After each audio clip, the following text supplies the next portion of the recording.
Welcome back and thanks for staying with us. You're watching The Agenda, and just before we went to break, a conversation got cut off with Ms. Nardos Bekele-Thomas.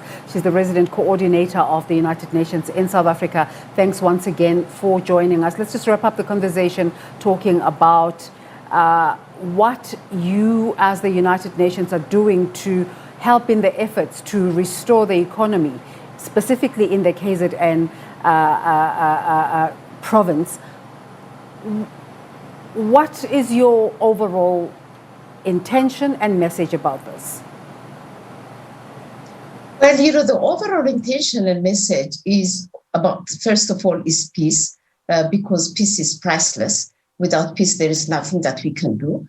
And therefore, we plead to all for, building a peaceful, cohesive society. The second thing is cohesion. And moral regeneration is very critical and very important. A value-based leadership at all levels is critical and very important. These are the fundamentals. In any case, we can do what we can, but unless these prerequisites are not met, then our efforts would not render the results that we would expect them to do. So I urge all citizens of Kenyans, South Africans. I'm now going back to my former duty station, and all of us, to work together as one for this beautiful country. Our support is just, nothing. Our support is nothing in a sense, because as compared to what the government is doing, it's really very, very little. And our support is guided by the government.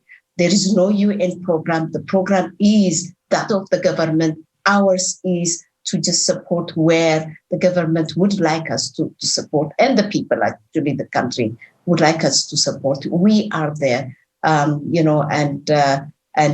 would really, really like, to be with you at all times and support you in any way possible. In terms of making this country to be the South Africa we want.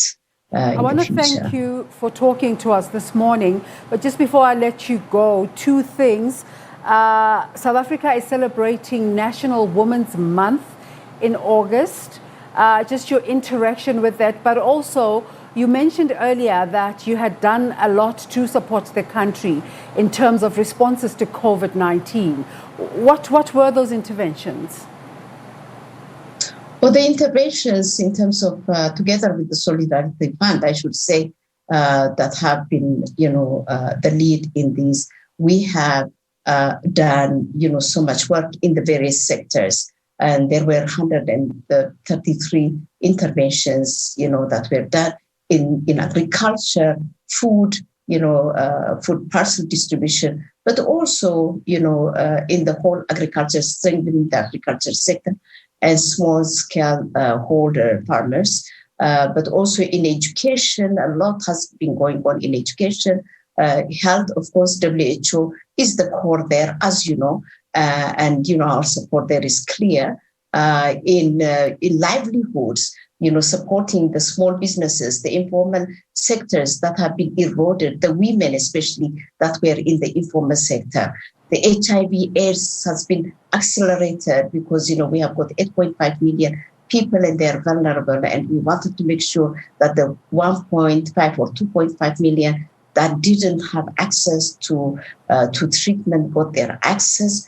And literally in all the sectors, we had identified 7 sectors together with the government again. And in all the sectors, we did all what we can, repurposing our resources, but also mobilizing additional resources from outside on the COVID.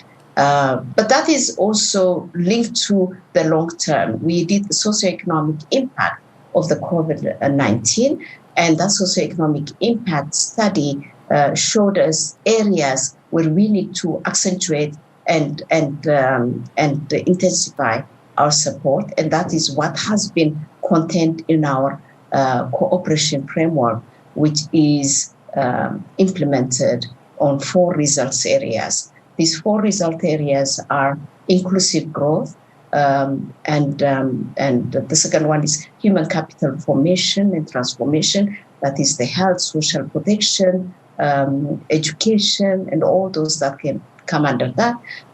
Third area is governance, working with the Planning Commission and the Public Service Commission, strengthening capacities of institutions. And the last one is climate change and environmental sustainability. And the urgent needs of the country as a result of COVID-19, based on the socioeconomic impact studies, have been integrated in these 4 key results areas. Joint work plans have been established and implementation has started in earnest.